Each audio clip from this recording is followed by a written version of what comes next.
नमस्कार साथियों, स्वागत है आपका भी अनका 24 यूट्यूब चैनल पर। बहुत बहुत साथियों, आज की जो वीडियो का विषय है ना, वो है माननीय श्री योगी आदित्यनाथ जी की। कैसी उनकी जीवन शैली रही, क्या वो नेक्स्ट पीएम बन सकते हैं, या कैसे एक साधारण से परिवार का लड़का आज 21वां मुख्यमंत्री बना है। योगी आदित्यनाथ जो भारत में सबसे बड़े राज्य है, जो कि लगभग 20 करोड़ से ज़्यादा पॉपुलेशन लेकर बैठा है, और उसके सीएम है जिनकी एक छवि है जो अपने आप में काबिल तारीफ है। अगर बात करें माननीय मुख्यमंत्री योगी आदित्यनाथ जी की, तो उनका जन्म 5 जून 1972 में हुआ था। बहुत साधारण से गांव में हुआ था, एक पचूर गांव है यमकेश्वर तहसील में, तुम्हारा जो कि पौड़ी गढ़वाल उत्तराखंड में पड़ती है। उस समय पर मतलब उत्तर प्रदेश में थी, क्योंकि वर्ष 2000 के आसपास में उत्तराखंड बना, उत्तर प्रदेश से अलग कट के उस समय पर उत्तर प्रदेश में थी। तो पचौर गांव एक छोटी सी यमकेश्वर तहसील और तुम्हारा पौड़ी गढ़वाल, अब वर्तमान में उत्तराखंड है, वहाँ पे उनका जन्म होता है। और उन्होंने अपनी जो प्रारंभिक पढ़ाई है वो एक छोटे से गांव के आसपास के स्कूलों से ही की। उसके बाद में उनका कैसे जीवन यहाँ राजनीति तक पहुँच गया, उसके पीछे का क्या कारण रहे, आगे समझते हैं। उन्होंने जो ग्रेजुएशन है वो उन्होंने मैथमेटिक्स से की, जो कि तुम्हारा गढ़वाल के बड़े टॉप स्कूल में ही की, गढ़वाल विश्वविद्यालय तुम्हारा, वहाँ से उन्होंने मैथमेटिक्स से ग्रेजुएशन करी। अगर बात करें इनके पिताजी, तो इनके पिताजी का जो नाम है वो आनंद बिष्ट है, जो कि फॉरेस्ट विभाग में रेंजर थे। इनकी माता का नाम सावित्री देवी है, जो एक गृहिणी थी नॉर्मल सी। ये 7 बहन भाई हैं और ये 5वें नंबर के बालक हैं जो योगी आदित्यनाथ जी हैं। इनके 5 मतलब 4 भाई हैं और 3 बहनें हैं। अगर बात करें इनका जो स्वभाव है वो अल्लड़पन, एक इनके पिताजी पहले से बताते थे, अब तो वो शांत हो गए कोरोना काल में। वो बताते थे कि ये पढ़ने के बाद ना गैया चराने जाते थे योगी आदित्यनाथ जी। तो उस कुछ एक किस्सा है कि उस दौरान क्या हुआ कि किसी ने इनकी गाय के ऊपर, एक गबुला नाम से उनको गाँव को यहाँ भी अभी वो प्यार से उनका नाम दे के बुलाते हैं, तो कोई किसी ने ईंटा मार दिया। इनको ठेस पहुँची काफ़ी, गैया चरा के आए वापस। और उसके बाद इन्होंने क्या किया, जब अगले दिन उसको पट्टी वट्टी करी, इनके पिताजी ने बोला कि भैया स्कूल नहीं जाना क्या। उन्होंने बोला मैं बस स्कूल बाद में जाऊंगा, पहले मैं बगुला को मल्लम पट्टी कर दूं। तो काफ़ी इनका जो गायों से लगाव है, चाहे जीव जंतुओं से जो लगाव है, वो बचपन से ही है, पहले से ही है।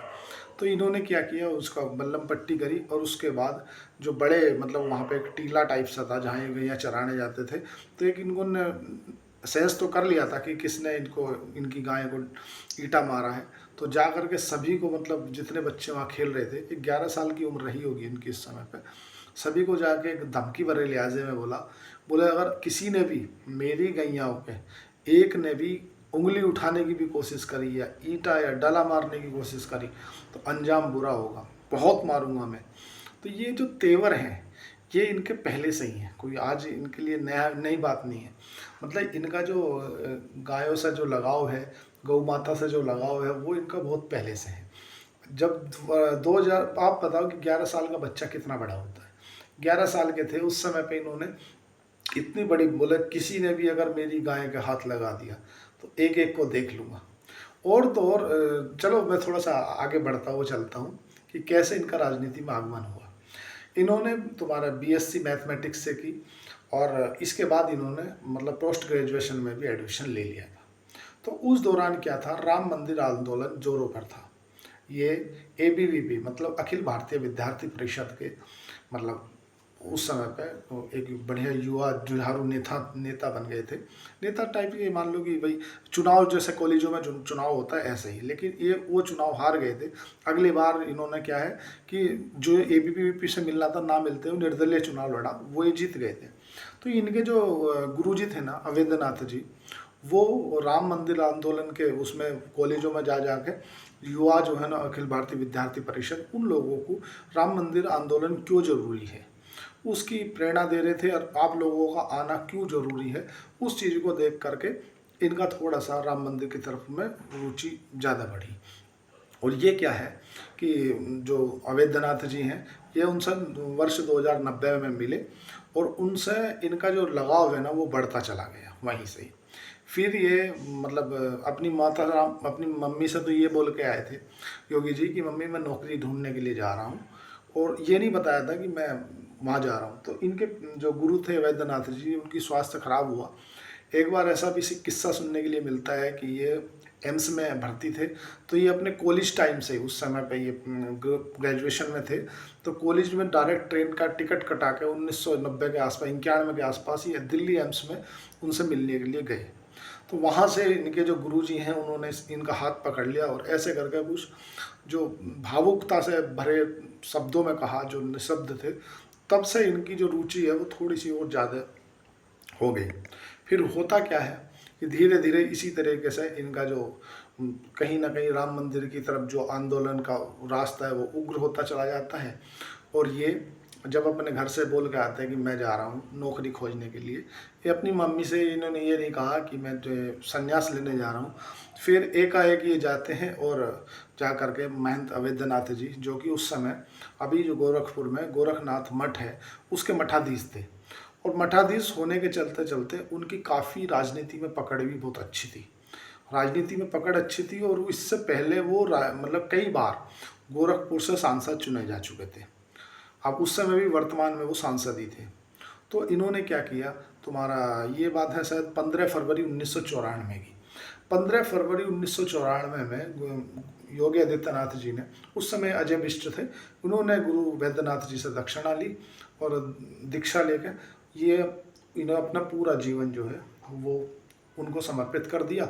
उसके बाद होता क्या है कि वर्ष 1999 में चुनाव आना था। तो जो महंत थे, महंत अवैधनाथ जी, उन्होंने अपने राजनीतिक करियर से संन्यास ले लिया और अपना जो उत्तरदायी है, मैं एज द मठ भी, क्योंकि उस समय गोरखपुर का जो मठ था उसका जो उत्तरदायी था वो तो उनके पास में था ऑलरेडी, लेकिन जो राजनीतिक उत्तरदायी है वो योगी आदित्यनाथ जी को बना दिया। वर्ष 1999 में महंत श्री योगी आदित्यनाथ जी पहले सांसद बन के आए, जो कि सबसे कम उम्र के सांसद रहे। उसके बाद में महंत योगी आदित्यनाथ जी का जो राजनीतिक करियर है वो शुरू हुआ। उसके बाद इन्होंने अपनी माता जी को एक पत्र लिखा। उस पत्र में कहा कि मम्मी, आज से आज मैं आपके लिए मर गया हूँ। मैं एक योगी हूँ और मेरा जो जीवन है वो एक आम मतलब सभी लोगों के लिए समर्पित है। फिर उन्होंने वर्ष 2002 में एक हिंदू युवा वाहिनी जैसा एक संगठन बनाया, क्योंकि उस समय पर तत्कालीन जो सरकारें हुआ करती थी वो आप सब जानते हैं कि वो भाई बहन कुमारी मायावती की रही, अखिलेश यादव की रही। उस समय कितना दबदबापन था, गुंडा राज कितना था। तो इनका जो स्लोगन था हिंदू युवा वाहिनी बनाने का वो ये था कि जहाँ पर पुलिस नहीं आगे आएगी, जहाँ पे पुलिस प्रशासन साथ नहीं देगा, वहाँ पे हिंदू युवा वाहिनी साथ देगी। और हिंदू युवा वाहिनी मतलब एक युवाओं का संगठन होगा, जिससे अगर किसी हिंदू भाई को कोई दिक्कत है तो वो अपने हिंदू युवा वाहिनी के माध्यम से अपनी बात रख सकता है। और वहाँ पे मतलब इनका उस समय भी सरकार किसी की भी रही। अब देखो, अगर बात करें आज के दौर में तो आज भी 3 ही लोग मतलब पावरफुल माने जाते हैं, पीएम, सीएम और डीएम। लेकिन उस समय पे सरकारें किसी की भी रही, अगर माननीय मुख्यमंत्री योगी आदित्यनाथ जी उस समय सांसद थे, अगर इनके लेटर पैड पे कुछ लिखा है तो अगर वो डीएम हो चाहे किसी भी पार्टी का हो, उसे काम करना ही है। ऐसी इनकी छवि थी, व्यक्तिगत छवि। अभी भी, अब तो खैर बहुत कुछ क्योंकि जिम्मेदारियां आ गई हैं कि जो आदमी को जिस हिसाब से पूरा प्रदेश को संभालना है। और तो और मतलब मैं थोड़ा सा इसको राजनीतिक करियर को बताता हूँ। जिस समय ये उत्तर प्रदेश के 21वें मुख्यमंत्री बने तो एक प्रोटोकॉल होता है। प्रोटोकॉल क्या होता है कि जब आप मुख्यमंत्री बनते हो तो आप अपनी चॉइस से कोई भी गाड़ी बताते हो कि भाई मुझे कौन सी गाड़ी देनी है। जैसे इनसे पहले जो मुख्यमंत्री बनी थी अखिलेश यादव ने 2 मर्सिडीज ली, उससे पहले रेंज रोवर ली बहन कुमारी मायावती ने। तो इनसे पूछा गया एज अ प्रोटोकॉल कि आप कौन सी गाड़ी लेना पसंद करोगे। तो माननीय मुख्यमंत्री जी उस समय बन गए थे, तो उन्होंने बोला गाड़ी लेना पसंद करेंगे, मतलब मैं कोई गाड़ी खरीदने आया हूँ कि यहाँ। बोला नहीं, एक प्रोटोकॉल है, आप जो सी गाड़ी लेना पसंद करोगे वो गाड़ी आपकी बुलेट प्रूफ वगैरह कराई जाएगी और उसके बाद उसको आप रखा जाएगा, मतलब वो आपके लिए। बोले क्यों, वो जो पुरानी गाड़ियाँ खरीदी थी वे कहाँ गई। बोले वे खड़ी हैं। बोले तो फिर वहीं बैठूंगा ना मैं। बोले मैं यहाँ गाड़ियाँ खरीदने नहीं आया हूँ, मेरा जो काम है ना वो गाड़ियाँ खरीदना नहीं है। नहीं तो एज द इतने बड़े प्रदेश का मुख्यमंत्री है, लगभग अगर आज उत्तर प्रदेश के बजट की बात करें तो 7,57,333 करोड़ रुपये का बजट है। तो उनके लिए कोई बहुत बड़ी बात थोड़ी थी 10-20 करोड़ की गाड़ी खरीदनी है, खरीदने 2-4 करोड़ रुपये कोई फ़र्क नहीं पड़ता। लेकिन उन्होंने कहा कि अगर आपको पैसे खर्च करने का इतना ही शौक है ना, तो 250 रुपये का भगवा कलर का गमछा लेकर आओ और उसे मेरी कुर्सी पर डालो। क्यों? बोले इससे ये पता रहेगा, मुझे ये ध्यान रहेगा कि ये जो कुर्सी मुझे मिली है ये जनता ने दी है और मैं उनका नौकर हूँ।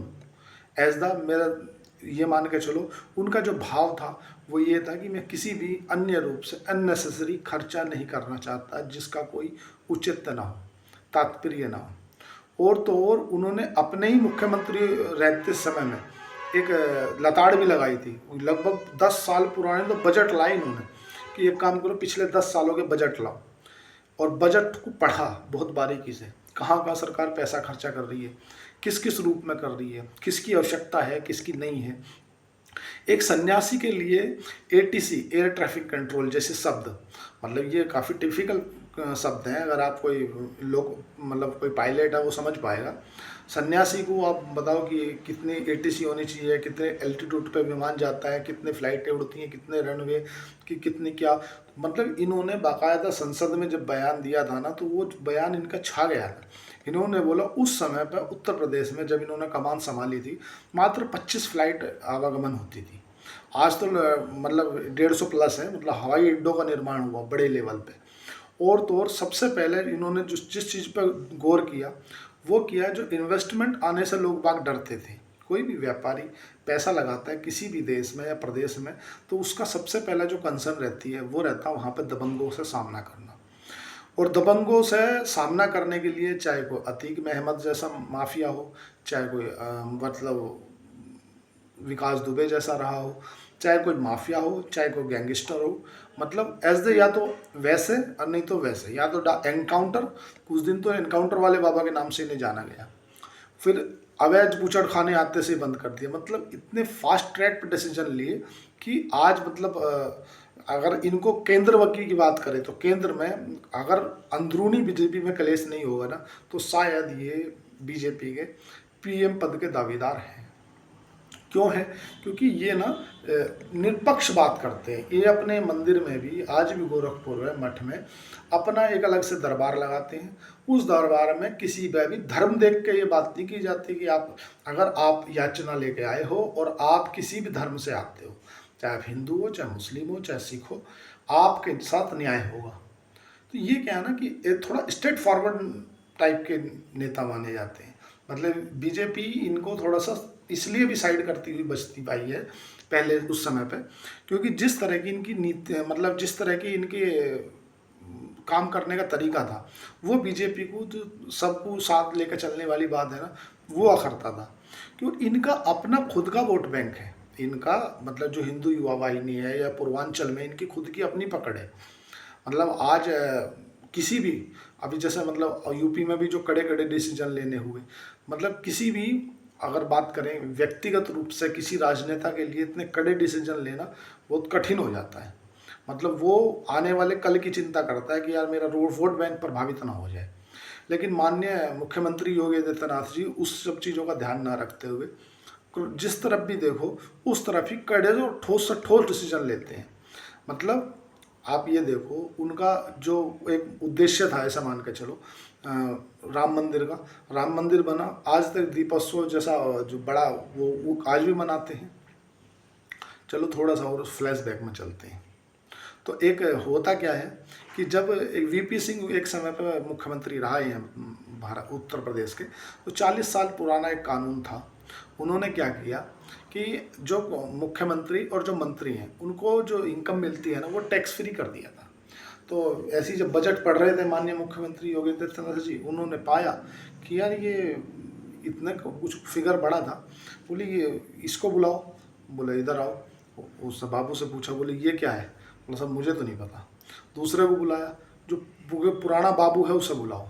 पुराना बाबू आया, चश्मा लगाया, बोले ये क्या है? बोले माननीय जो उस समय पे मतलब मुख्यमंत्री थे, उन्होंने जो मुख्यमंत्री है प्लस जो मंत्री हैं उन लोगों को जो दी जाने वाली वेतन है या पेंशन है या जो भी उनकी इनकम है उस इनकम को टैक्स फ्री कर दिया था। तो माननीय मुख्यमंत्री जी बोले ये कैसा हो गया?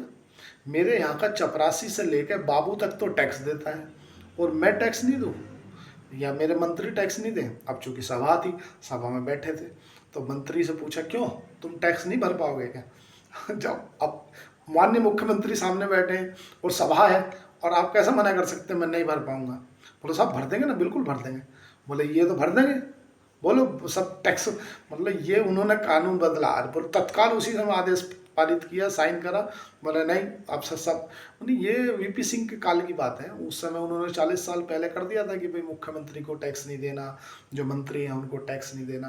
मतलब कड़े से कड़े डिसीजन आज भी माननीय मुख्यमंत्री जी, जो ठोस डिसीजन है ना, जो आदमी मतलब कोई नेता प्रतिपक्ष हो या कोई भी लेने से कतराता है, वो स्ट्रेट फॉरवर्ड बात करते हैं आज भी। मतलब उन्हें वोट बैंक वगैरह की चिंता नहीं हो, सीधा बोलते हैं।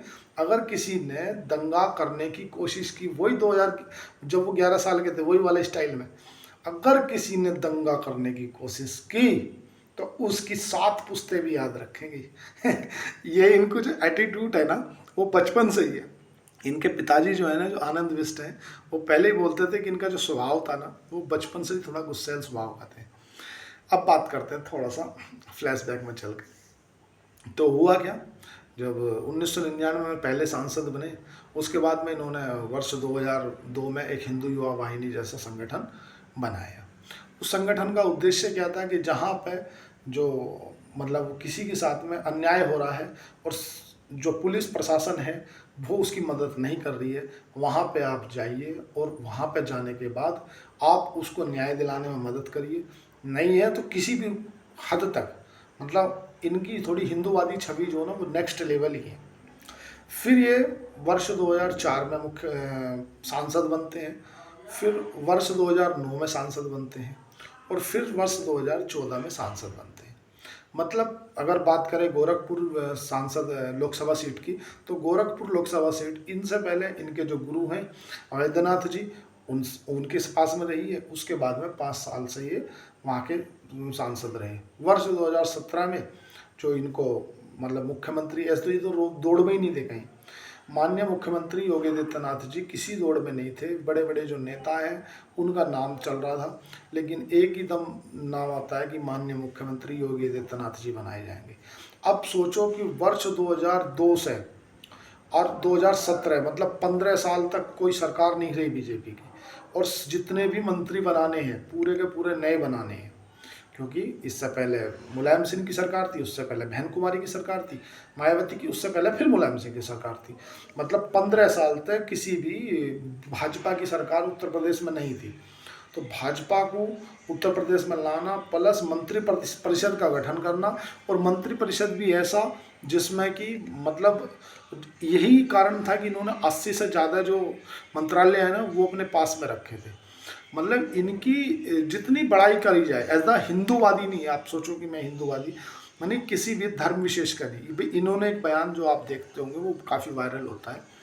इनका कहना ये है कि भाई जब मैं इंफ्रास्ट्रक्चर खड़ा कर रहा हूँ, जब मैं मेट्रो बनवा रहा हूँ, जब माने देश में विकास हो रहा है या प्रदेश में विकास हो रहा है, तो उस प्रदेश के विकास में किसी धर्म विशेष को तो अनुमति नहीं है ना, कि मेट्रो में केवल हिंदू बैठेंगे या मेट्रो में केवल मुसलमान बैठेंगे या मेट्रो में केवल सिख बैठेंगे।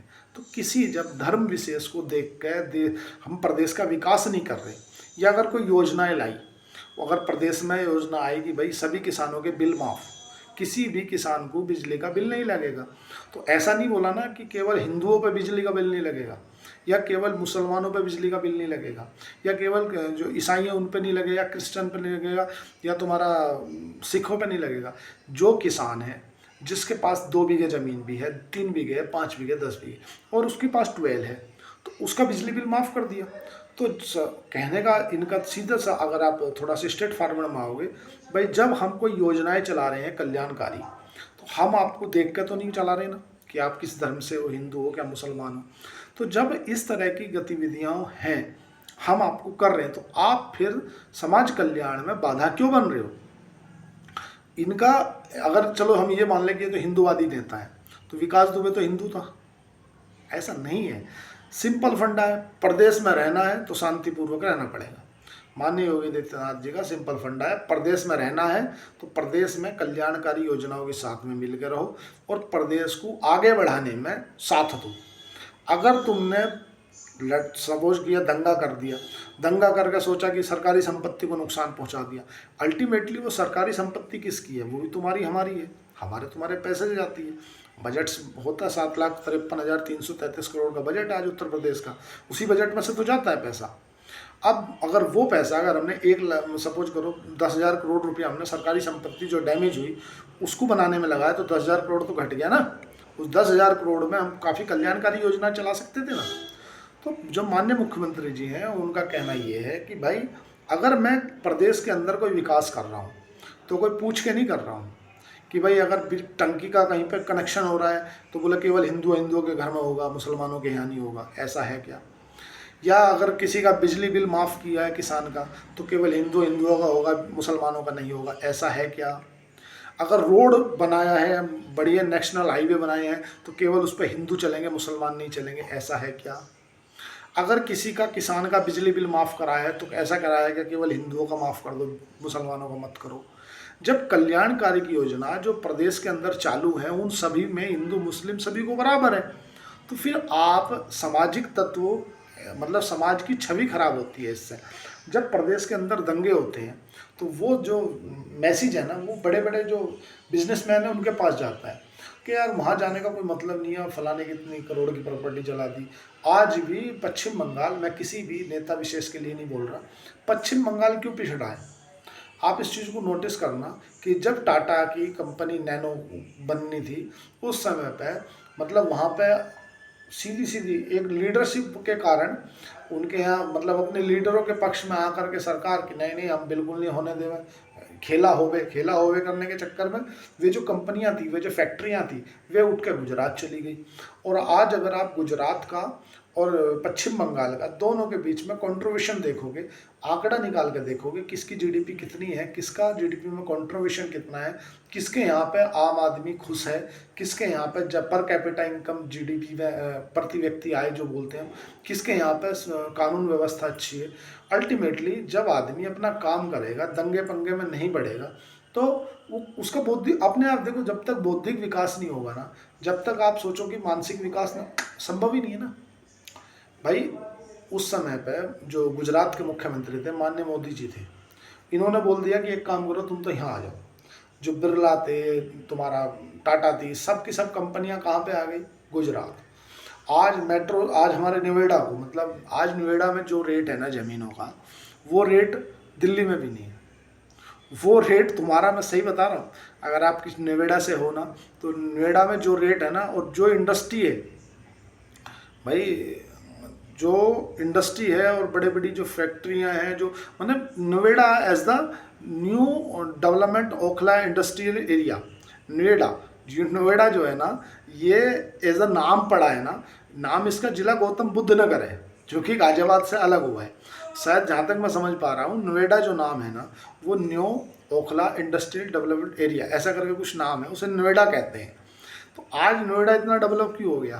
कारण यही है ना कि वहाँ इंडस्ट्री आई। आज वह ज़मीनों के दाम देखो तुम, आप अगर नोएडा से मेरठ तक आओगे तो आपको ऐसा लगेगा नहीं कि बीच में कोई गांव शहर भी पड़ता है, और नोएडा और गाजियाबाद तो आपको लगेगा दिल्ली है। तो माननीय मुख्यमंत्री जी जो योगी आदित्यनाथ जी हैं भाई, मैं तो अगर मेरी बात करें तो मैं तो ऐसा चाहता हूं कि भाई जिनके जो राजनीतिक करियर है वो पीएम तक जाए और शायद नेक्स्ट पीएम बन सकते हैं। अब बन सकते हैं, कारण ये है कि जो आरएसएस है, जो संघ है, संघ चाले, क्योंकि संघ के अंदर भी बहुत कुछ है जो हमें दिखता नहीं है, जो होता है वो दिखता नहीं है और जो दिखता है वो होता नहीं है। तो इसलिए उम्मीद करता हूँ कि माननीय मुख्यमंत्री योगी आदित्यनाथ जी की जीवनी आपको पसंद आई होगी। चैनल को लाइक करें, सब्सक्राइब करें, कमेंट करें। आज के लिए इतना ही। अगर आपको शेयर खान के साथ डीमेट अकाउंट खुलाना है तो नीचे दिए गए डिस्क्रिप्शन पे जाके आप अकाउंट ओपन कर सकते हैं। आज के लिए इतना ही। धन्यवाद। Thank you.